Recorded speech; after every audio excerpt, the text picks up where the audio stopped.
someone asked me, one of my lessons asked me, he said, did you like travel baseball more? Or and he was a freshman this year, so he didn't really get a whole lot of the high school baseball experience. He's a good player, and he's gonna be a big contributor for East Hamilton. But he asked me, he said, did you like travel baseball more, or did you like school ball more? And I said, without hesitation, school ball. And he was like, why? Well, it's because of your coach. I mean, right. If anything, that made it worse.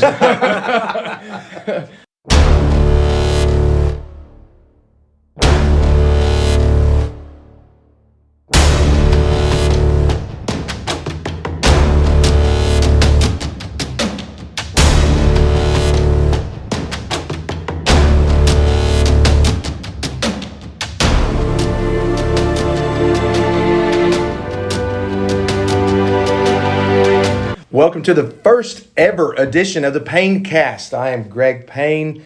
I have here with me my son and mini-me, Tyler Payne. And we have a professional radio voice, a guy that you guys will hear a lot of, who has also got a lot of opinions, Ryan Beamish. Ryan works with me here for the Payne Mortgage team at Summit Funding. And he's going to be the smart one of the three guys here. And Tyler and I are the eye candy. So, Tyler, here we are. First podcast. What do you think? I'm excited about it. I think we got a lot of good stuff to talk about today. Got good material with some local high school football going on, some college football. I got some pretty hot takes. And then, obviously, we're going to talk about the current state of travel baseball. Speaking of baseball, our good friend here, Ryan Beamish. Ryan just finished up at Lee University.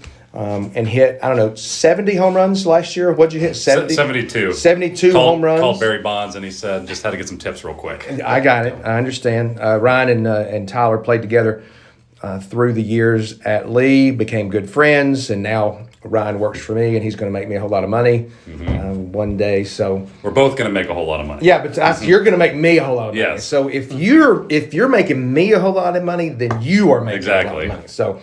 We're not here to talk about that. Let's go ahead and talk about some high school football. It was the big weekend.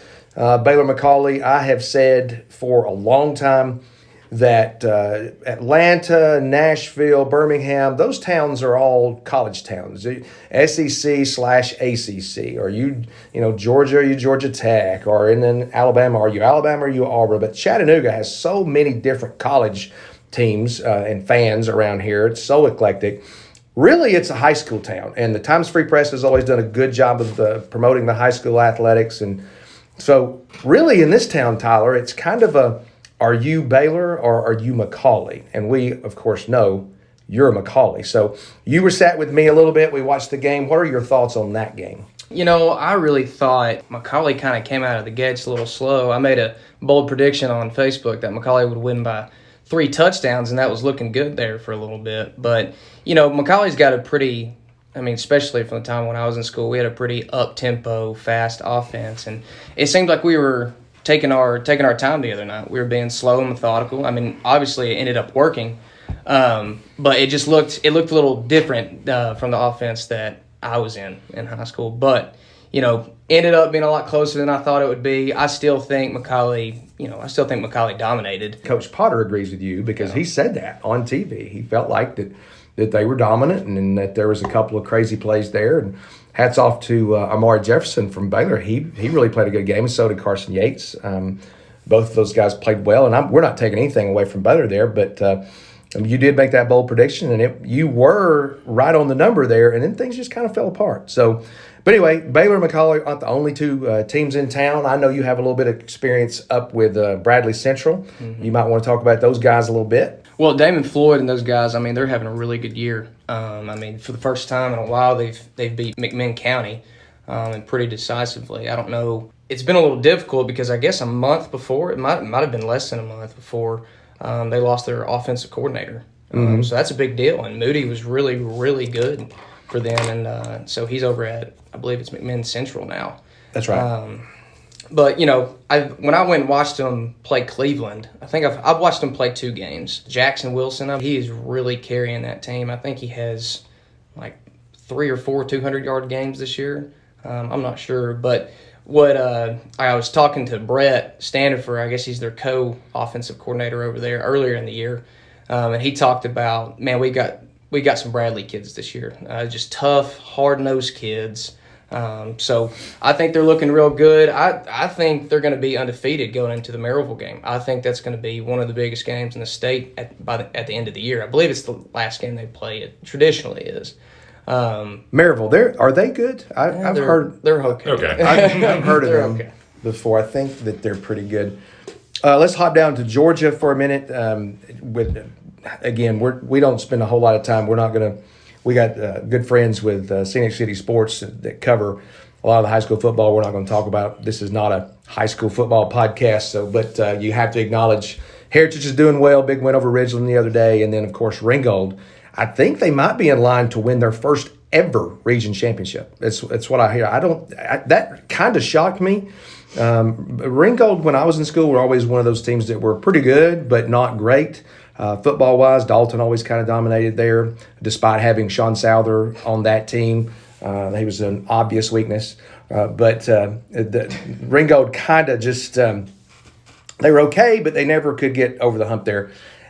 I think they're in line to possibly win their first region championship. Would be great. Austin Crisp is the offensive coordinator down there, and he learned everything from me when he played for me at Gordon That's Lee. what I was going to say. They got the secret sauce and Austin Crisp down there. I mean, yeah. So they scored like 142 points the other day in a game, and it was crazy. But I think they scored a lot of special teams touchdowns. There was like a kickoff return, 2 punt returns, maybe a pick six or something like that. If you're going to score 78 points in a game, you're going to have to score some defensive or special teams touchdowns for sure. I don't know. I just saw the score, and then I saw Austin get a picture made in front of the scoreboard, which I thought was a nice touch since he is the offensive coordinator, and a little bit of self-promotion there. Not that I know anything about that. So let's get off that for a minute. Now, Ryan is from Nashville. Mm-hmm. Which means he doesn't even realize that college football is a thing because Vanderbilt is more college baseball. Yeah, so you don't even. Let's just go ahead and you declare your allegiance right now. You pick a team right now, and if we don't agree with it, you're fired. College football team? Yeah, pick one right now. What about University of Hawaii? No, I'm joking. Can we all go on an official visit? Yeah. Because if we can do that, I'm in. Yeah, no. Tennessee. I do have to suffer with the rest of you two when I say Tennessee. 2 brothers graduated from Tennessee. Always had a good time when I've traveled up there.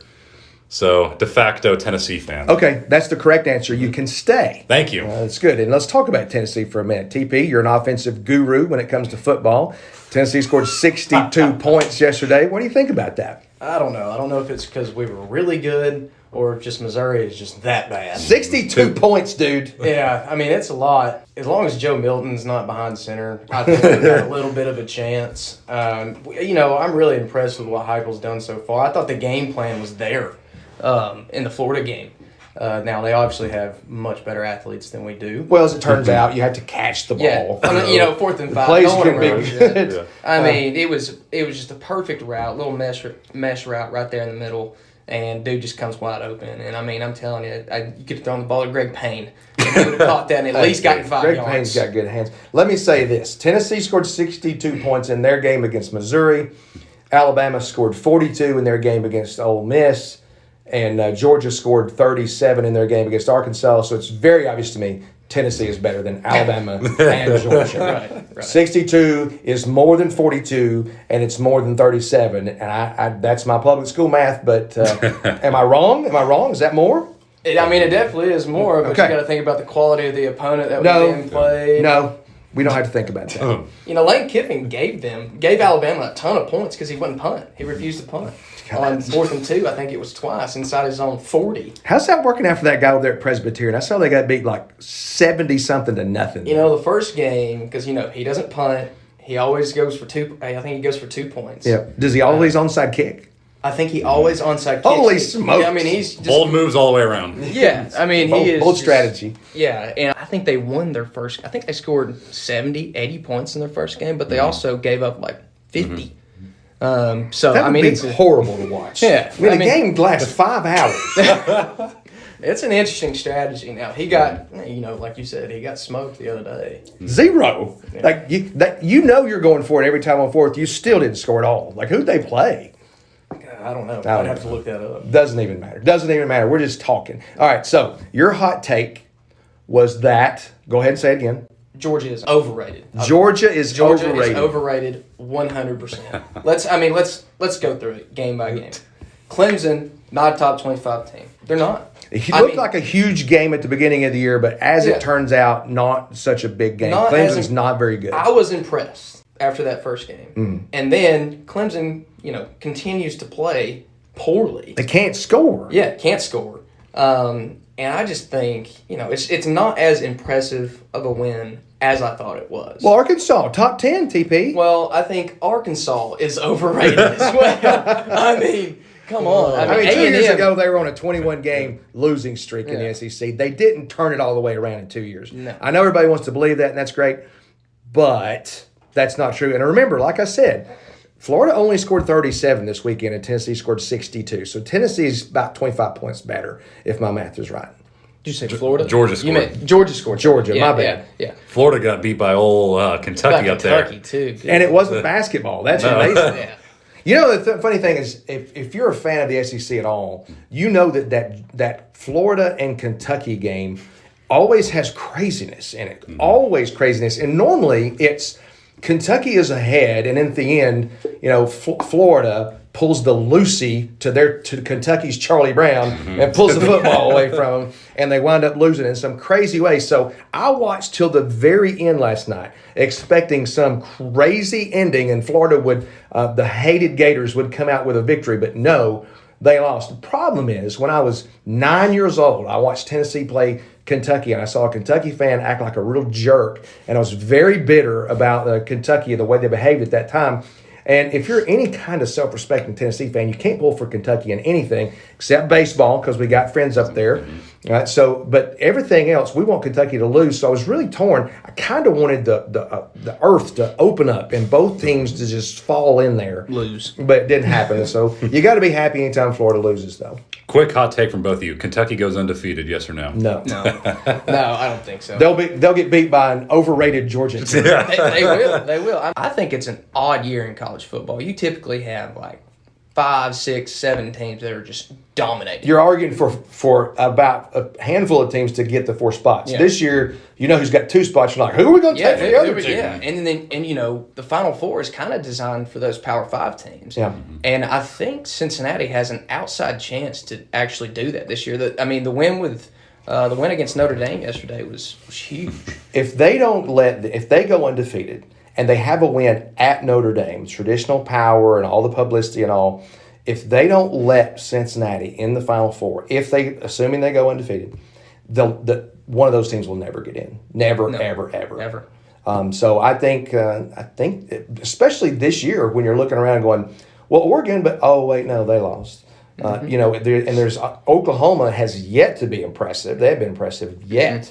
So and we all know we've seen this movie before. Oklahoma gets in and then they get smoked. That's not changing. It's always fun to watch Oklahoma get smoked, because if any of you out there have watched QB1, I cannot stand Spencer Rattler. To watch him fail is enjoyable because he is such an unlikable character or person in that show. I hated it. Yeah. Hated him. Well, he's definitely not filling the role of the traditional Oklahoma quarterback for the last 3 anyway, because they seem to have trouble scoring as well. So I don't know. What do I know? I'm just a baseball guy. So let's get back into our sweet spot right here. Let's talk a little bit about. We have publicized this podcast a couple times and said that we're going to talk about the state of travel baseball, and we have many opinions on that. But before we start expressing those, let's go ahead and kind of state our resume for what we know or why we think that we're able to talk as well as we can or going to about travel baseball. Here's why. Number one, even though I'm an old man, I have been around travel baseball for a long time. It didn't really become a thing until I was about 17 or 18 years old. Before that, you always just played for your town. You played in the rec leagues for your town, and then you went on to do that. But when I was 17, Coach Liner kept the Lakeview High School team together, and a lot of the other teams did around the area.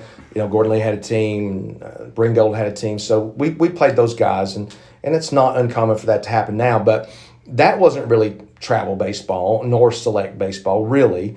But then the next year, at 18, when I graduated, a bunch of us played for Chickamauga. Greg Ellis was the coach. Some of the Gordon Lee guys, Lakeview guys, Ringgold guys, we kind of all got together and played. And that was my first real experience with any kind of select or travel baseball. And we did play they were called the Chastain Yankees then, not the East Cobb Yankees, but we played them.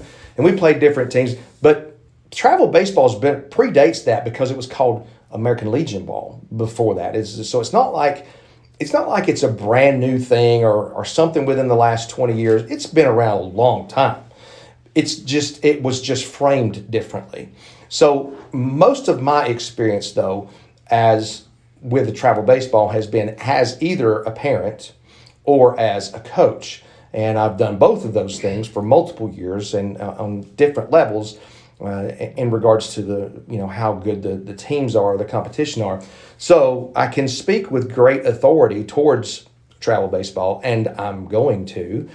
But you guys actually have a different view of it because you were in the middle of it. So let's talk a little bit about that. And then I'm going to ask Ryan, I'm going to ask you first because you haven't gotten to talk as much as Tyler and I have. I'm just listening to the two smart ones in here. That's what I'm listening to. No, but remember, we're the eye candy. You're the smart one. Okay. Yeah. So, all right. So what was your experience with travel baseball?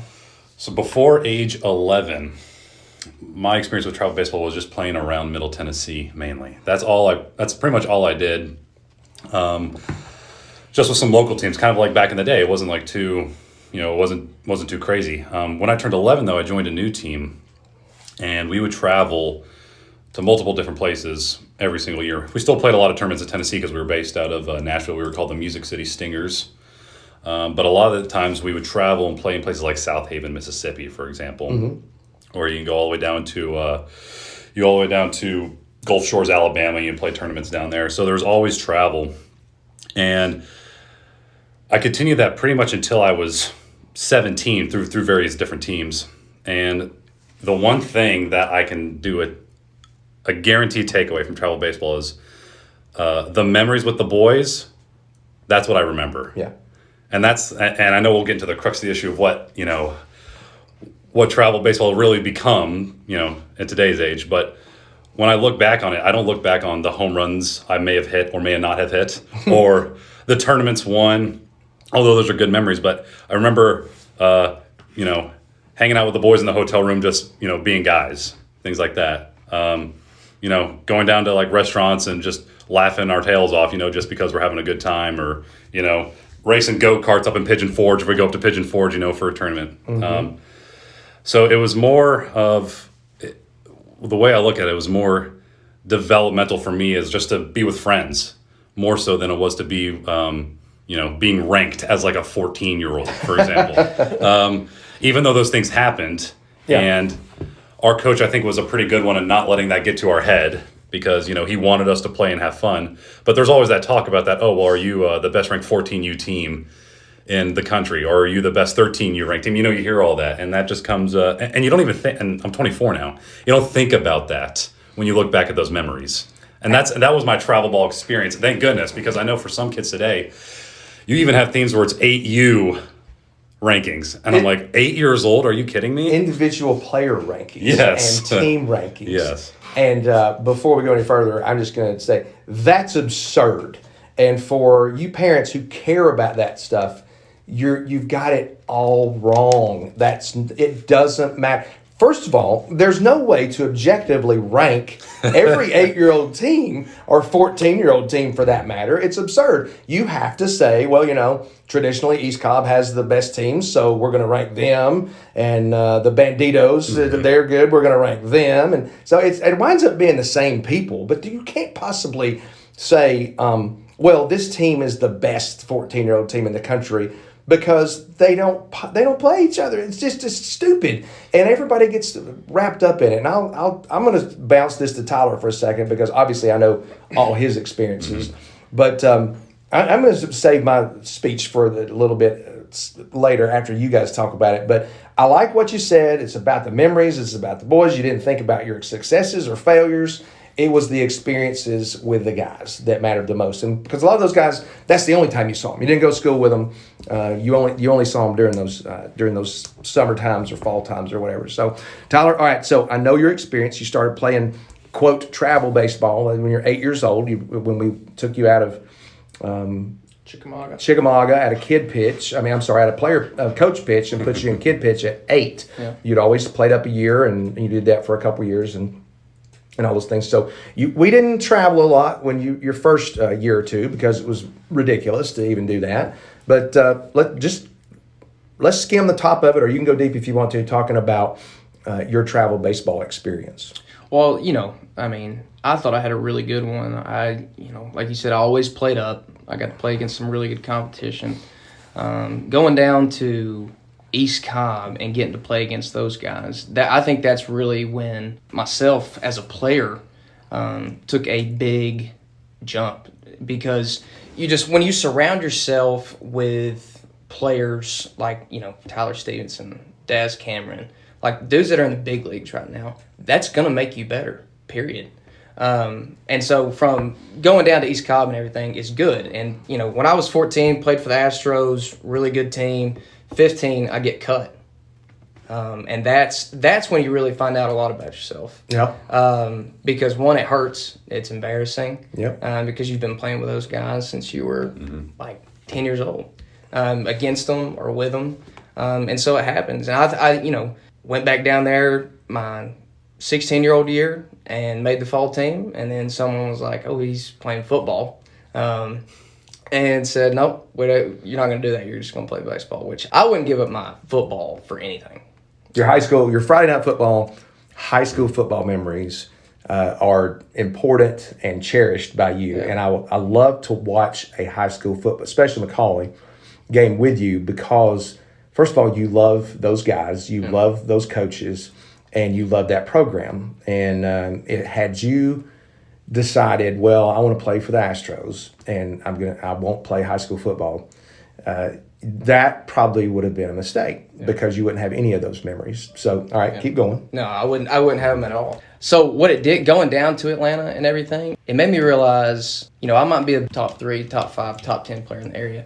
But, man, when you go down there, it opens up your eyes because there's some dudes down there. You go from being a really good, maybe the Northwest Georgia area or the Middle Tennessee area, and you go down there and you're not even close. That's the one thing about the travel baseball experience is that you really see the talent of other players in different areas. Because there is a case where you can kind of be a big fish in a small pond in the same area that you're playing in for a long time. Yeah. You move outside that comfort zone, you're like, oh, these boys can play a little bit. Well, it humbles you. It just depends on your goals as an athlete. If your goal is to be able to walk through town at being the high school hero of that town, or everybody going, "Hey, that guy when he was 12," if that's your goal, okay, then just stay local and do the things like that. But if your goal is to advance on to college, you have to play against the best competition. Because I heard Tyler say that he really made a jump as a player, and he did when he when he had to. Yeah. My goal as a dad and as a guy that knows a little bit about baseball, my goal for Tyler was to never have him be the best player on the team, because he needed that carrot out in front of him. He was a good player, and he needed to be pushed and challenged. And so when the opportunity came to play for the East Cobb Astros, we jumped at it. Because those guys there were guys on that team that were better than him, and so it made him step his game up a little bit, and he got quality coaching down there, learned a lot. Now, let me say this right now we're talking about the Astros only because we have experience with the Astros. However, definitely East Cobb does this, and so does every other travel baseball organization out there, and this is not a condemnation on them, but this is an absolute fact. That top team, if you're not on that top team at East Cobb, you don't play for East Cobb. What I mean is, you do. It says East Cobb on your jersey. But when someone beats the East Cobb Dirtbags in a tournament down in Dalton, and then they run around and beat their chest and say, "We beat East Cobb," No, you didn't. No, you didn't. Okay, so there's a big difference between the East Cobb Astros and of the world and the East Cobb Dirtbags of the world. So when we talk about travel baseball, it has to be classified. Are we talking about elite? Mm-hmm. Because absolutely, if you're talking about the elite players, those guys got to go play against the best guys around. You have to do it. That's not the problem. Listen to me. I coached for Exposure for 4 years. The prime team, those guys, they're going, first round draft picks on that team we got to coach and play with. There's play against. There's guys going to SEC, ACC, and we were competing against all those guys. Now, it's harder to win a national tournament like that when you're coming in basically drawing out of Chattanooga as opposed to Atlanta, because I'm not sure if you guys have noticed, there's quite a big population difference between Chattanooga and Atlanta. So when you're playing those guys, and not only that, Tyler, when you were for the Astros, 14, you had 2 players from California, had 2 or 3 players from Florida, a player from North Carolina.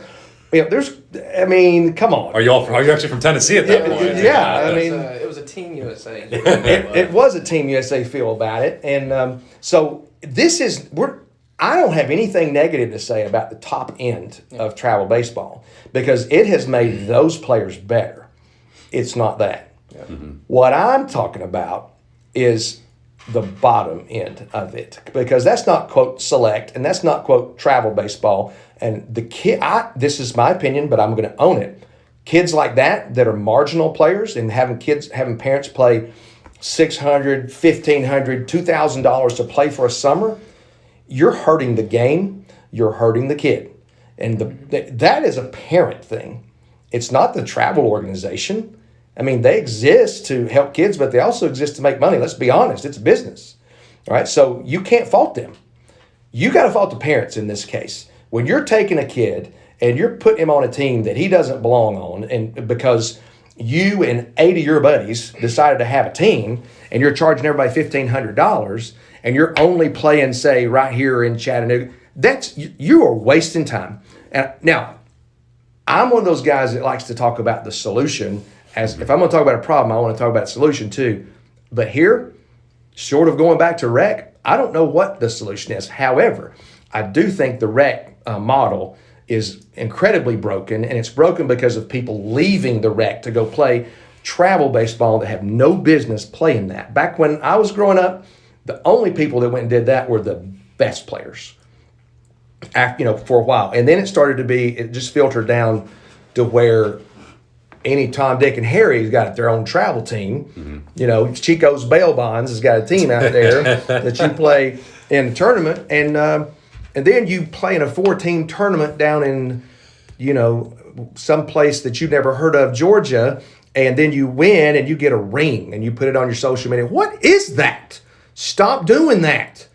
This is a small part of a much bigger problem, but the state of travel baseball, and I'm just going to say it like this, in my opinion, the state of travel baseball is an incredibly broken system that people are getting incredibly rich on. And what I mean is I'm talking about the perfect games of the world, player rankings, and all the things that go with it. I am not talking about the exposures and the East Cobbs and stuff like that. Those guys have been around and they do a really good job, especially on the top end. The problem is down at the 8, 9, 10-year-old level, the kids aren't developing. All they do is play 5 and 6 games a weekend. They rarely practice. They don't learn how to play the game. And then they show up at high school, and as a former high school coach, I'm telling you, there's kids that just simply didn't know how to play the game. So that's my take on it. There's good things. There's really good things. And you, Tyler, you are an example of that. Ryan, you just talked about some other things that are good examples of that. Mm-hmm. But I think in the big picture, the rankings, the showcases, Tyler, how many showcases did you go to I took you to a few. I think we went to 3, maybe 4. We went to one in Atlanta, which was the first one, mm-hmm. and that would just kind of get a baseline of where I was at. And then we went to one in Fort Myers. That was a good one because I'd put on like 20, 25 pounds. Mm-hmm. And so we saw unbelievable improvements because that was a full year. Right. I mean, there was a full year in between that. I had changed as a player a little bit, had a little bit more pop. Now, who was at that same Fort Myers showcase you were at? Jonathan India.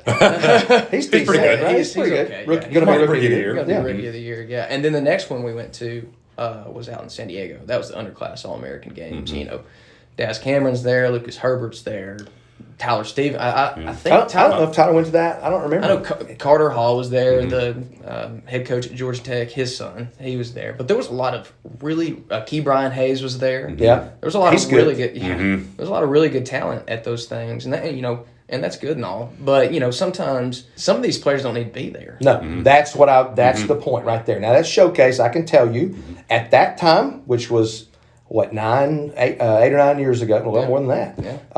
I guess I paid $600 for you to go to the showcase, and you used the word baseline. That's right. Yeah. We wanted to see where you stacked up. Now, this was somebody else running the radar, somebody else running the time, the laser time or the stopwatches or whatever, and somebody else watching you swing the bat, not dad, not people who were, love some Tyler Payne or Ryan Beamish, not that. These were guys who, now, if you pay $600, I can promise you are not going to get a bad review from Perfect Game. Yeah.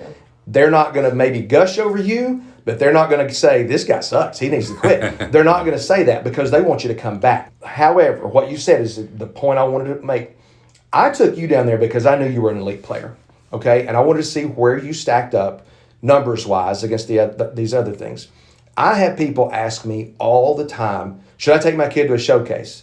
And the kid can't run fast and he can't throw hard. Mm-hmm. So no, because you're going to hurt yourself. Mm-hmm. You could run and you had a good arm. So I knew that you were going to stack up okay down there. So I didn't mind spending the money to see where you would go. However, 250 kids, let's say, at a showcase, how many of those kids could actually play? 10%? Yeah. I mean, at the end of the day, when they did the top prospects list, there's only like 10 of us out of 250. Right. Mm-hmm. And those people, they're coming to multiple showcases. Yeah, and that's 240 kids that paid their $600 and didn't even get mentioned. Yeah. I mean, and here's the thing: you could go to a showcase and have a bad showcase. Sure. I know that when I went to the one down in Fort Myers, I might have hit one ball out of the infield. Thank God they didn't show it. They just showed me right there swinging because it was. I mean, did you ever go to a Perfect Game? I never did. I only went to 2 really showcases ever in my entire life. They were both in Middle Tennessee. They were just pretty much local. Run was by it a guy one of those named top 10 ones? No, it was just a local one run by a guy named Mickey Hyder. But it was. I mean, you'd have some of the best players around and maybe some outside people from some other states, but there was really no need to travel and do all these showcases. In that case, just for my family, we didn't have the money to spend to just pay $600 to go to a showcase, or even like pay $500 to go to a college showcase for a day, things like that. So the local ones are where I was at, and you still had good coaches. You still had Belmont's head coach at the time and MTSU's head coach at the time. I love that guy, by the way, Dave Jarvis. I love that guy. Dave Jarvis, yeah, they were all there. Belmont always would hold local ones, and one of the Belmont grad coaches, Matt Thomas, was my head coach for the Worth Bulldogs, so he'd invite me to go do some showcases with them. But they weren't like these big time showcases like Perfect Game, and I don't think I really needed that. I mean, I wasn't expecting to get invited to any of them. I wasn't this top tier player, but it's not like I understood I had to spend the money to go fly somewhere or drive down to Florida to go prove myself in that way. I wanted to get better every day at the game because I knew that's what I had to do. I'd be hitting in the cages at Ravenwood High School where I played all the time, every night, and that's what I had to do. I had to go work out to get better at baseball because that's what I had to do. I had to put on muscle. I didn't have this desire. I mean, I always wanted to compete because I competed against some of the best players in the state in Middle Tennessee. But there was the desire where I understood is like, I need to improve my abilities first, and that's working the fundamentals. That's working on my own strength. There's no need to say, hey, Mom, can you go pay $1,000 for me to go in the showcase for a day, spend all this money on gas and food, and drive back up there. I intrinsically didn't want that. Yeah.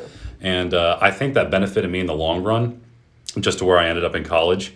Maybe it hurts because you don't get exposed like that, but we all know if you're good enough, you're good enough. Whether you're on Perfect Game or you're not on Perfect Game, you're good enough, and they'll find you. And that doesn't mean good enough to mean like you'll get drafted, but maybe you're good enough to play college baseball, for example. They'll find you. They'll come out there and they'll see you. And you'll get your opportunities that way. You don't have to go to these places. People think you have to go to a college showcase in order to get picked up by college. Could help. It could not, though. Could. Yeah. But you don't have to do it. And you have to understand it's an individual decision that's based on what's best in your circumstances. Yeah. And people don't take that into account. They see some guy post on Twitter that, my son's number 1 and he hit all these bombs in BP at Perfect Game retweets them, for example. Like, okay, great. Good for him. But is that for your scenario? Like, you have to take it individually for your own kid and for yourself at that point. Well, that's the problem. The comparison is the thief of joy. Yeah. Right? And that's the problem. Is too many parents want that stuff for their kid, and their kid's not ready for that. Mm-hmm. I think that's the root of the issue. I think a lot of parents nowadays, because, Heath Esslinger talked about this, and he does a really good job. A Better Way just got bought, by the way. Oh, yeah? They were sold to HBC Holdings or something like that. But Heath talks about this all the time. He said, back in the 40s, 50s, and 60s, not everybody had a TV. Not everybody had a car. Not everybody had, all these extravagant things. Well, now all those things are pretty much easily accessible and affordable to the just average American family. So now parents are trying to find their validation through how good of an athlete their kid is. And that's why they tout these, perfect game events where it's like you're going, hey, my son's ranked number 1 in the state. Well, is he really the best player in the state? It's absurd. Because I know for a fact that I played with someone who was a 5-tool player, but he did not know the game of baseball, and he was the number 5 prospect in the class of 2015. Mm-hmm. And when I know exactly who you're talking about, and I was actually on a message board, and the fans of that school were bragging about this player. I remember how excited they were to get him. And I actually typed in there, this kid can't play. He's a showcase player. Yeah. He didn't know the game, and that's not a knock on him at all, because he had unbelievable talent. Great tools, great talent, looked great in a uniform.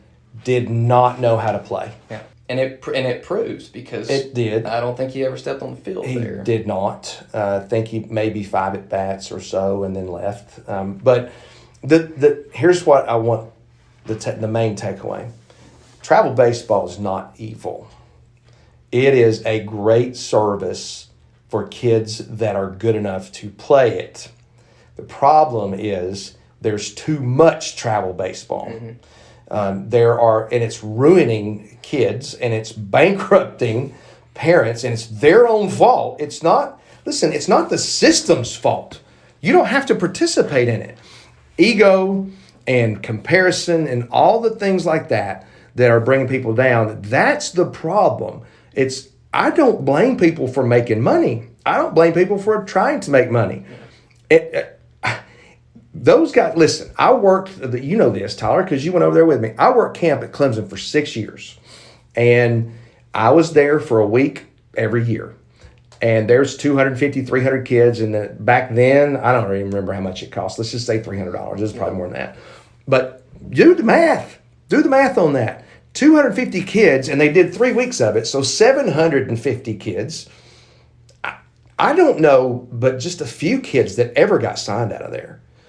And again, it's not evil. Mm-hmm. The camps themselves aren't evil, because college baseball, you already know this, they don't make enough money. They don't have a third paid assistant. They don't have a third paid assistant, and they desperately need one. But the criminal organization that is the NCAA, they just won't allow it. That's a whole different podcast. But the schools run these things, and you get quote invited to them via email. You and 1,000 other people that's willing to pay the $150 for the weekend, and you think you're being recruited. You're not. No. It's not what it is. And Ryan was right and he was smart enough to go, I don't need to do all that. And you were physically responsible enough for your mom not to hammer on her and say, don't want to do this, don't want to do that, because I know your mom, and I know she would have tried to do everything to make that possible. Mm-hmm. So the bottom line is, travel baseball is not evil. Parents are the problem. There's too much travel baseball. Now, it is evil to the point to where some of the stuff is just moneymakers. Yeah. So people that are running these tournaments and all, some of that's just moneymaker too. But at the end of the day, we're all trying to make money. We're all trying to make money. So stop complaining about the system and look at your own self. Is travel baseball ruining baseball? Yes, to a degree. Is our parents ruining baseball? Yes, to a degree. There's a lot of hands in the pot there that are causing a lot of problems. But overall, as a parent, my travel baseball experience was very positive, but it's because, Tyler, you were an elite player. You earned your way on those teams, and then, when some kids were bigger than you and they decided this is not the kind of ball we want to play, because you were a station guy. They wanted guys that hit ball in the gap, hit home runs, and that wasn't your game. I mean, I wasn't a draft guy, and I think just to give you a little bit of an inside, because probably not a whole lot of people know this. Just give you an inside look into what my recruiting looked like. Oh, we're going to do a podcast on that too. And it was, I think a lot of people think, D1 or bust. Well, I think it's stupid because I had 4 Division I offers, and I had 1 Division II offer. Where did I go to school?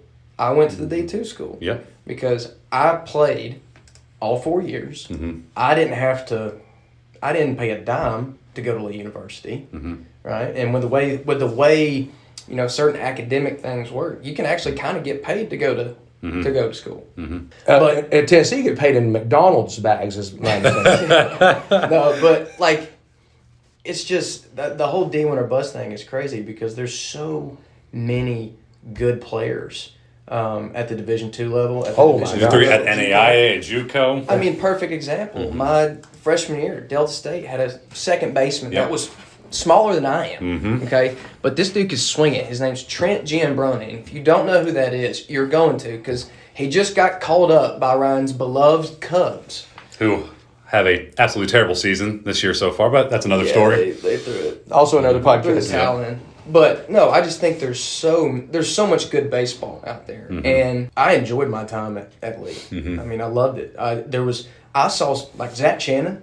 Zach Shannon is a Division I baseball player, but he was at the D2 level due to some choices and stuff like that. But the gap is a lot smaller in baseball than people think it is in college baseball. I've played with D1 baseball players at the highest level, and I've played with some no-name JUCO team players before, and I tell you, you wouldn't if you didn't know and you just saw them play on the field, you couldn't tell. You can tell what school they went to. Absolutely, there are some Division II teams, namely Lee University last year, that could have beat some Division I teams. No question about it. Yeah.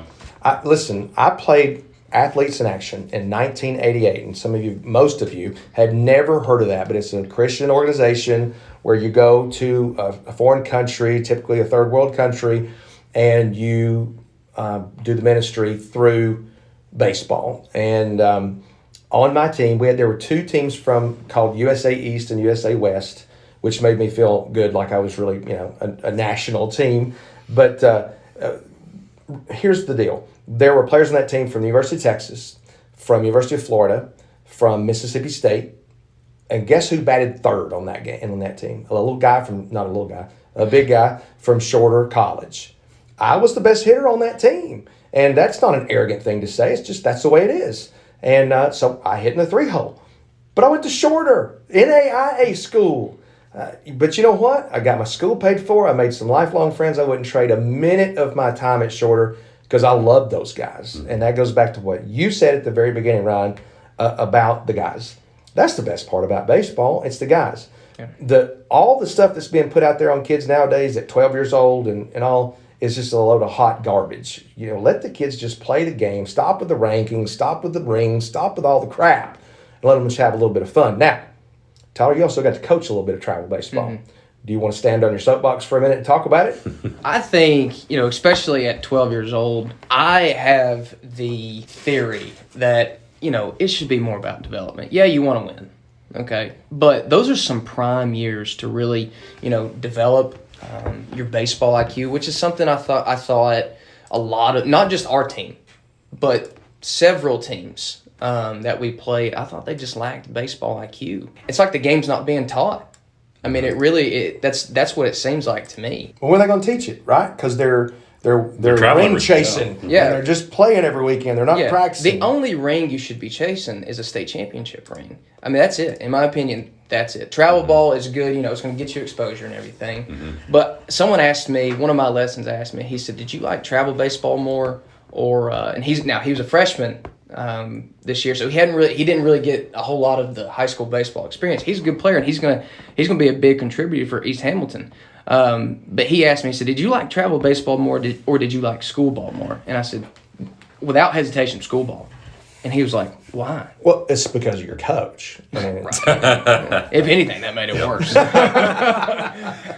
But no, one, it's because like I had grown up with those guys, and we got to compete for I don't know. I mean, you can call McCallie a community, but it's Chattanooga. that's another podcast. Yeah, but anyways, you just got to go. You got to go to war with those guys that you had grown up with.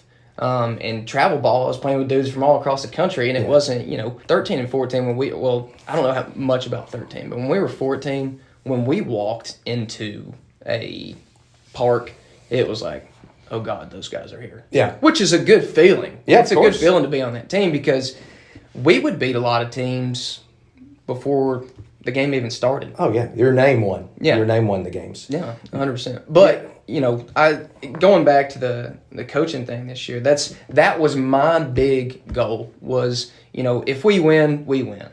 But I really wanted to develop those guys, and we went down to East Cobb, and we got spanked. And you knew you were going to. And knew we were going to because here's the thing: we pulled a lot of kids from Chickamauga. I think we had 2-3 players from outside of Chickamauga, but that's a small place to pull from when you're having to go down and compete with Atlanta. Especially the time you had to play the actual Astros. Yeah, yeah, and they beat us 17-2. Yeah. And we scored 2 legitimate runs on them. And at that point in time in the season, I think the most runs they had given up was 1. Yeah. So we actually did better than most other teams did. But then, Texas Florida Canes comes in there and they whoop up on them. But, I was so focused on development just because I'm trying to prepare those guys for high school baseball. I had a bunch of 12-year-olds in the 6th grade, and I don't think they should be playing middle school baseball, and I caught a lot of heat for that. That's another podcast. Yeah, but I'm stacking them up here. Are you writing this down? Podcasts. But anyways, there's some people that are physically ready, but there's some people that aren't at that age, and it's not their fault. Yeah, it's not their fault. It's 100%. It's not an insult when when some people are just less developed. There's just people who just take longer to develop and become a better baseball player. And sometimes travel baseball hinders that when all you're doing is just traveling and playing. Like I said, there really is more to baseball than just playing every weekend and traveling. And I don't know from your position if you've seen that there's an even bigger difference of that now with all these kids who just aren't developed enough to go that far. Yeah, I agree with that. And I think the game has kind of lost I just don't see the passion, I guess, because they play so many games. Much. The game's not special. Yeah, it's not special. I mean, gosh, back in the 80s when you were in high school, how many games did you play? 20. My senior year, we played 20 games. 20 games. We were 14-6, and we lost to 2 teams. That's it. Dalton beat us 4 times. Ringo beat us 2 times. And Dalton, despite having Sean Souther on their team, still managed to win some games. Yeah. And 14. So we played 20 games. In the year we won the state championship, we played 38. 38. We games. almost doubled that, and that's what was that? 30 years later? Yeah. Why are you doing that? I'm dating it. So, all right. So, but let's talk about that for a minute. Tell the record of the 14-year-old Astros that you played. What was the record? People aren't going to believe this, but unless this has been broken, we are the winningest East Cobb team in the history of the East Cobb organization. I think we played 105 games. Oh my God. That's absurd, people. And that was from March to August. I should be shot for letting my son play that many games. Yeah. We were 91-14. And we only lost 3 games to 14-year-old teams. Yeah. Because the only 14-year-old tournaments we played in were the big ones. We played the WWBA, which is the biggest one, the biggest wood bat one. Mm-hmm. And we run-rolled the national championship game. Mm-hmm. Yep. And then we go down and we played down at Disney, Wide World of Sports. Things they're different now. They're just different. Mm-hmm. Yes, they are. But if anyone wants to argue that it's not about the money, the lies. Oh, the lies. Yeah. It is. Is it a service? Of course it is. There's some, like I said, there's some great things about it. But the problem is at the back end of it, where it's really, It's hindering development. They're playing too many games. The game's not special. They're not practicing. Everybody wants that highlight moment. They want to put it on there and retweet how, when they tweeted perfect game said something about them. Whatever. So to wrap it up, you have a positive experience as a player with travel baseball. You do too. Yeah. So it's not evil. No. However, it must be taken in its proper context. It must be viewed in the proper context. And listen, be realistic about your kid. If your kid is marginal, he doesn't need to be on a team that he's not going to play. He needs to be on a team where he's going to play. Who cares if you're not on the elite team? And, that hurts. Oh, I can't put that on my Instagram, that I'm on this team and we're not on the number one team. And everybody else is, they're tweeting out and they're putting on Instagram and Facebook that they've won this tournament. And, there's probably a million different World Series out there for youth baseball anyway. It doesn't matter. Focus on your kid. Focus on his development. And more than anything else, focus on the positive memories that they can create. Because what I heard from you guys, that's what y'all talked about. Mm-hmm. You talked about the memories and the guys.